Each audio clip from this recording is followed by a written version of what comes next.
Wow, excellent. శభాష్ Sharath, keep it up. Ladies and gentlemen, Shriman Sharath Chandra సమర్పించు inter family carroms open challenge. ఇప్పుడే విడుదల. 3 సీట్లు 2 నిమిషాలు 1 ఆట. మీ అదృష్టాన్ని ఇప్పుడే పరీక్షించుకోండి. 3 సీట్లు 2 నిమిషాలు 1 ఆట. ఏంట్రా ఇది? థియేటర్ దగ్గర బ్లాక్ టికెట్స్ అమ్మేవాళ్ళు. అక్క యు ఆర్ లక్కీ. నువ్వు వచ్చి ఒక ఆట ఆడు ప్లీజ్. ఏ, నన్నైతే ఈజీగా మోసం చేయొచ్చనా? చిచి అక్క, పొరబడుతున్నావు.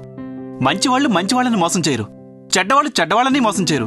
సమ్ టైమ్స్ మంచివాళ్ళు చెడ్డవాళ్ళని మోసం చేయరు. అసలు ఈ స్టేట్మెంట్ లోనే ఏదో మోసం ఉందిరా. అక్క ఒక్క ఆట ఆడవే. పోరా. ఏంటిది? వేలంపాట వినబడుతోందేంటి?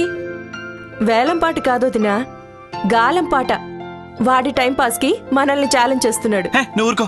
అక్క మాటలకేం గాని నువ్వు వచ్చి కూర్చోవద్దునా, ఒక్క ఆట ఆడుకుందాం. అమ్మో, నా వల్ల కాదు. మీరిద్దరూ ఆడండి, నేను చూస్తాను. ప్లీజ్ వదినా. ముందు కాఫీ తీసుకో. నాకొద్దు, నేను తాగను. ఎందుకో? నేను పిలిస్తే నువ్వు రానప్పుడు నువ్వు ఇచ్చిన కాఫీ నేనెందుకు తాగాలి? ఓ సరే, ఆడతాను గాని తీసుకో. ఓకే.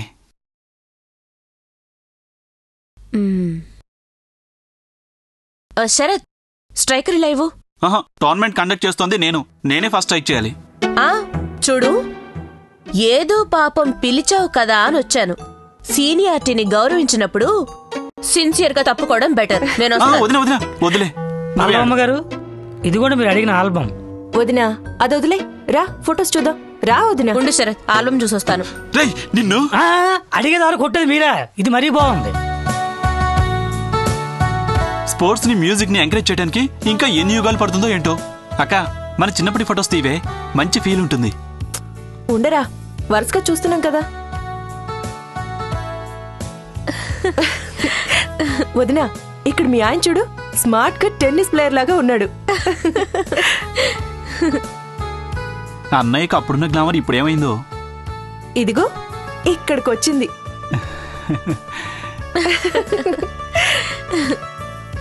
ఇప్పుడు మాత్రం ఆయన గ్లామర్కి ఏమైంది? హీరోలా ఉంటారు. అబ్బో, మరి హీరోయిన్ ఎవరో? ఈవే. ఏయ్, ఊరుకో. అవును, ఫొటోస్ అన్ని ఇంత సిస్టమేటిక్ గా ఎవరు పెట్టారు వదినా?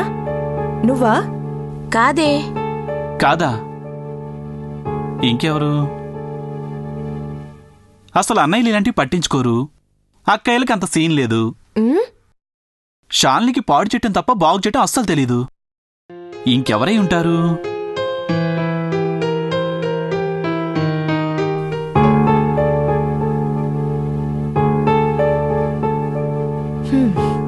ఇంకెవరు? ఆవిడే.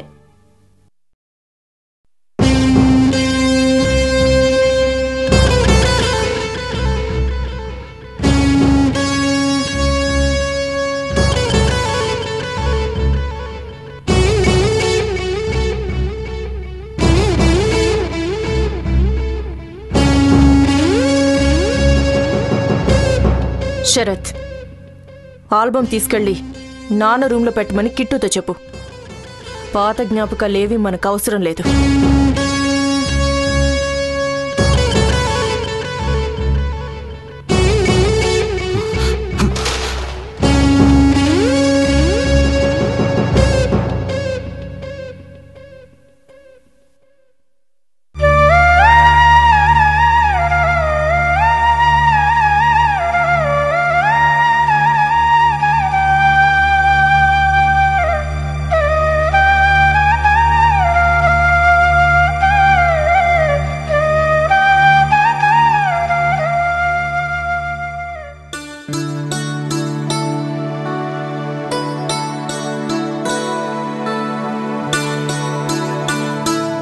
Good morning.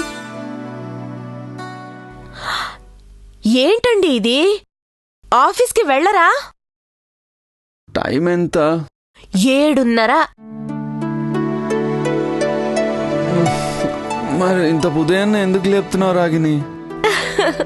విషయం ఏంటంటే, నేను ఇవాళ తొందరగా నిద్ర లేచాను. పిల్లలకేమో స్కూల్ లేదు ఇవాళ. ఏం చెయ్యాలో తోచక మిమ్మల్ని లేపుతున్నాను. ఓ, అదా విషయం. ఏంటి హఠాత్తుగా దేవి గారికి మేం గుర్తొచ్చామో అనుకుంటున్నా. నిజమేనండి. ఇంటిని, మిమ్మల్ని, పిల్లల్ని నెగ్లెక్ట్ చేశానా అన్న అనుమానం నాకే వచ్చింది.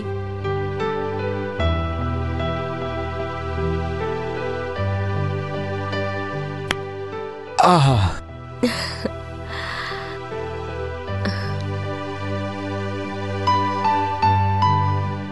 మీరు ఒంటరితనం ఫీల్ అవుతున్నారా? మీకు గుర్తుందా, మేఘన సందేశ్ పుట్టక ముందు మన ఉదయాన్నే లేచి ఇలాగే కాఫీ తాగుతూ కూర్చునేవాళ్ళం.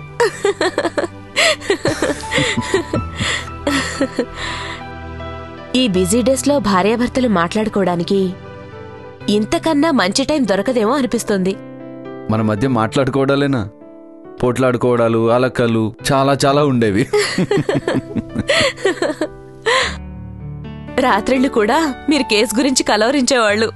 ఏయ్, అంతేకాదు, బాత్రూంలో స్నానం చేసేటప్పుడు కూడా మీలో మీరే మాట్లాడుకునేవాళ్ళు. ఏయ్, ఏయ్.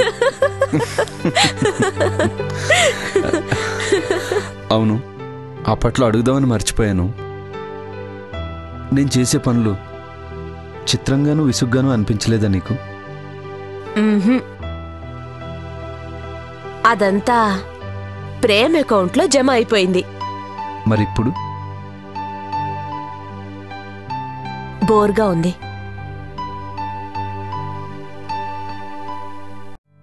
ఇన్ని సంవత్సరాల తర్వాత ఇప్పుడు అడుగుతున్నారుగా, అందుకని బోర్గా ఉంది. వెళ్ళి స్నానం చేసిరండి, టిఫిన్ రెడీగా ఉంది. ఓకే.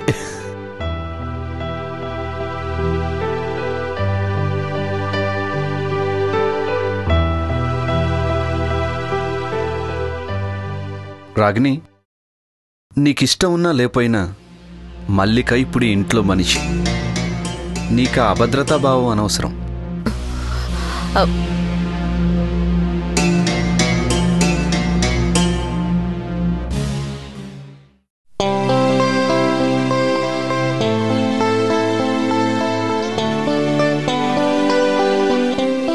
అచ్చు, అయిందా? వస్తున్నా. ఇంకా ఎంతసేపు? గంట అయింది. అప్పుడే ఈ బుక్ని 3 సార్లు తిరిగేశా.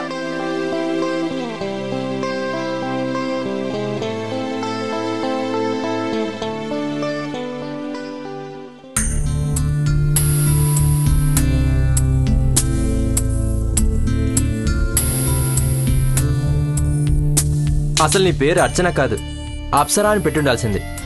చిప్పోరా.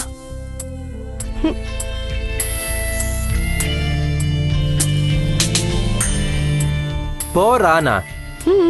పో అంటే పొమ్మని, రా అంటే రమ్మనా? పొమ్మని అంటూనే రమ్మని పిలిచే మనసంట ఆడవాళ్ళది. ఆడువారి మాటలకు అర్థాలే వేరులే, అర్థాలే వేరులే, అర్థాలే వేరులే. ఏ యాగు, నేను పెడతానుండు. ఉండు.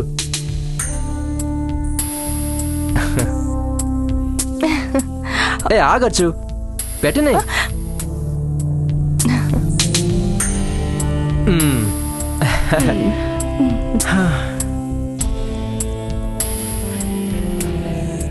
ఇదిగో, అచ్చం ఈ బొమ్మలో ఉన్నావు తెలుసా? థ్యాంక్స్. నిజం చెప్పాలంటే ఈ బొమ్మ కన్నా అందంగా ఉన్నావు.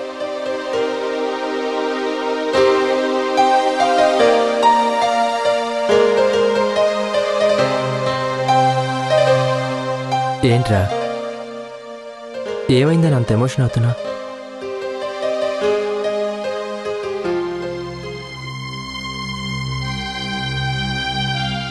అచ్చు, ఎప్పుడు అడగాలనుకుంటూనే మర్చిపోతున్నాను. ఆ బొమ్మంటే నీకెందుకంత ప్రేమ?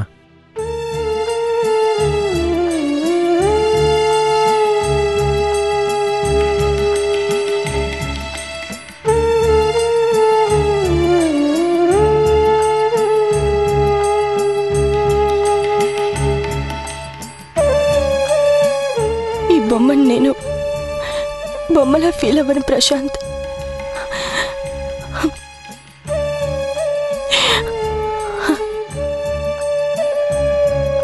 నేనుగా ఫీల్ అవుతాను. దీని పేరు పింకీ. మా నాన్న కొనిచ్చారు. నాన్న పోయారు. పోతూ పోతూ మాకు తోడుగా ఆకలిని వదిలిపెట్టి వెళ్ళారు.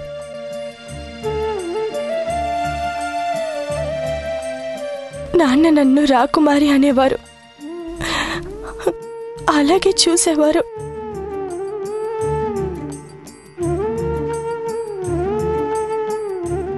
నాన్న పోయాక రాకుమారి ఒంటరిది, పంజరంలో ఉంటుందని బాధపడేదాన్ని. పింకీ అమ్మొచ్చి పింకీని పెంపుడు తల్లి దగ్గర నుంచి తీసుకెళ్ళొద్దని కలవరిస్తుండేదాన్ని. ప్రేమ, స్నేహం, స్వేచ్ఛ, స్వాతంత్ర్యం కోసం పింకీ తల్లడిల్లిపోయేది.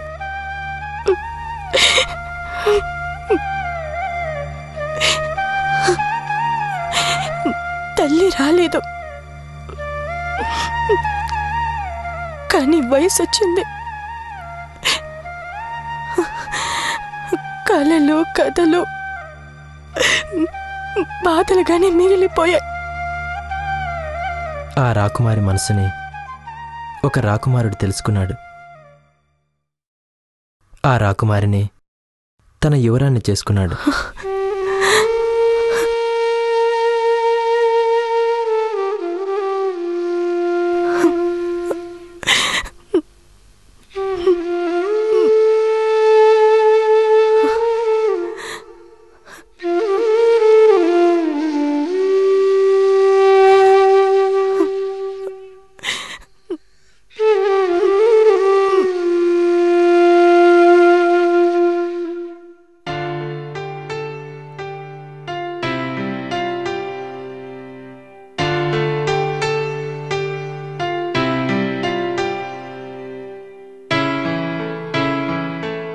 రావచ్చా?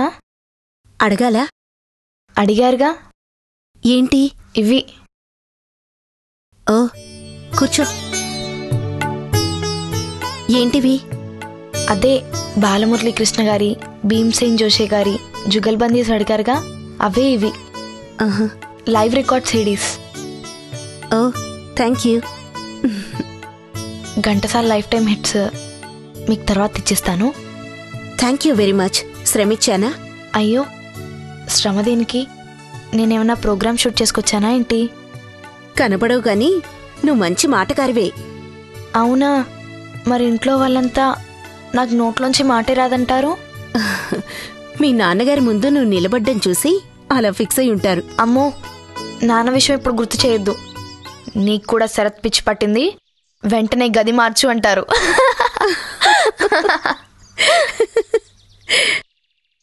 వావ్, చాలా బాగుంది. ఎక్కడ కొన్నావు? అది జుగన్ ఇమిటేషన్లో కొన్నాను. అక్కడ ఆర్టిఫిషియల్ కాకుండా ఒరిజినల్ గోల్డ్ ఆర్నమెంట్స్ కూడా అమ్ముతున్నారా? ఇది ఆర్టిఫిషియలే. ఆర్టిఫిషియలా? నేను నమ్మను. నిజం.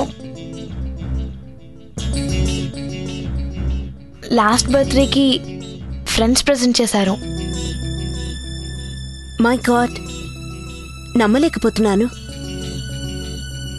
నా దగ్గరున్న ఒరిజినల్ కన్నా ఇది చాలా లవ్లీగా ఉంది. ఒరిజినల్ కన్నా డూప్లికేట్వే ఎప్పుడూ బెటర్గా ఉంటాయిగా.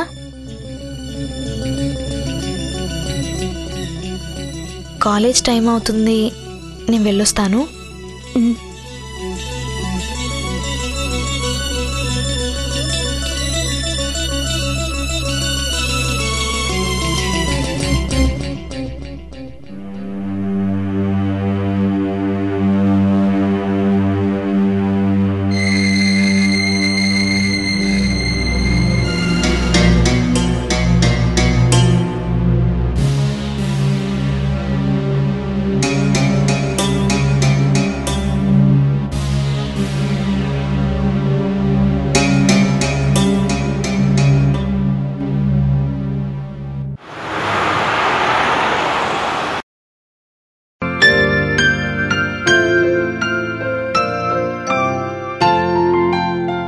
ఏమిటి అక్కడే నిలబడ్డావు? ప్రత్యేకంగా పిలవాలా? రా లోపలికి. పెళ్ళయ్యాక కూడా నీలో మార్పేమీ రాలేదే. ఈ పాటికి అంతఃపురంలో ఉంటావనుకున్నాను. బట్ షాక్ ఇచ్చావు. జీవితంలో జరిగే సంఘటనలు మన ప్రవర్తనని మార్చేస్తే ఎలా? సినిమాకు ఇంటర్వెల్ పాయింట్ లాంటిది రాజు. మనిషి జీవితంలో పెళ్లికి ముందు, పెళ్లి తర్వాత చాలా తేడా ఉంటుంది కదూ. అందులోనూ రెండో పెళ్ళంటే ఇంక చెప్పాల్సిన పనే లేదు. ఆశ, భయం రెండూ ఎక్కువగానే ఉంటాయి. దాంతో భార్య చుట్టూ ప్రదక్షిణలో మొదలు. మొదటిసారి జరిగిన తప్పుల్ని సరిదిద్దుకోవాలనే తాపత్రయం. ఆ ప్రాబ్లం లేదు సుధాకర్. నాకు ఆశ, భయం రెండూ లేవు. మనమే కావాలని వచ్చిన వాళ్లలో తప్పులు చూడకూడదు. నువ్వు చూడవు, కానీ అందరూ అలా కాదు. నిజంగానే నీ మనసులో ఏమీ ఉండదు. అనుకున్నది చెప్పేస్తావు. అందుకే అన్నాను నువ్వింకా మారలేదు అని. బహుశా మారనేమో కూడా. కానీ నా చుట్టూ ఉన్నవాళ్ళు, నా అనుకున్నవాళ్ళు కూడా మారిపోయారు.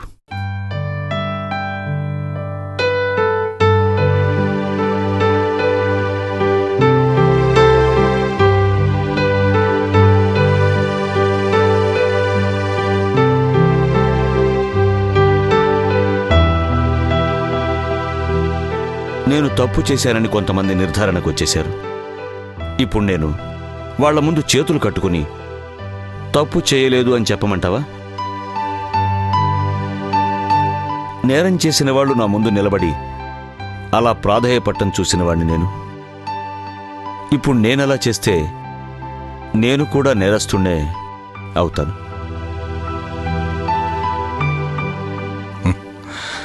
చూడు రాజు, తన శక్తి సామర్థ్యాలకు మించిన పనిని చేసేటప్పుడు మనిషి దేవుణ్ణి ప్రాధేయపడతాడు, ఆ పని సానుకూలంగా జరగాలి అని. అలా తనకన్నా దేవుడు గొప్పవాడని ఒప్పుకుంటూనే అతనికి కొన్ని రిస్ట్రిక్షన్స్ పెడతాడు. ఇప్పుడు పడుకో, ఇప్పుడు లే, ఇప్పుడు నైవేద్యం అని. అది మానవ స్వభావం. నువ్వు దేవుడి కంటే గొప్పవాడివి కాదుగా. వస్తాను. Good night.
ఏం చేస్తున్నావు? చిక్కిపోతున్న మన భవిష్యత్తుని. ఒకప్పుడు ఇక్కడ వేలుండేవి, ఇప్పుడు ఉన్నాయిగా. అందుకేగా వరి అవుతుంది. రూపాయి విలువతో పాటు మన విలువ తగ్గిపోతుందేమో అనిపిస్తోంది.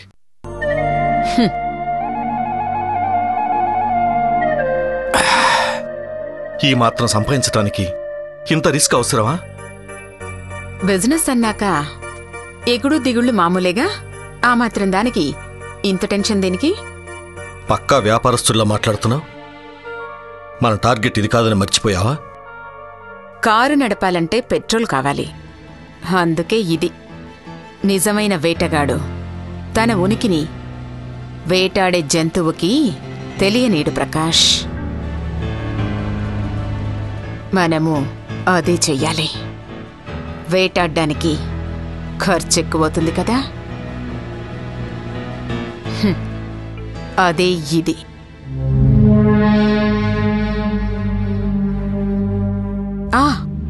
ఈరోజు మన ఇంటికి ఒక స్పెషల్ గెస్ట్ వచ్చారు తెలుసా? ఈడియట్స్. తప్పు ఆడపిల్లల్ని తిట్టకూడదు. ఆడపిల్ల? అవును, శాలిని. శాలినినో భామినినో ఎవరైతే నాకేంటి? శాలిని ఎవరో కాదు, జస్టిస్ రాజశేఖరం కూతురు.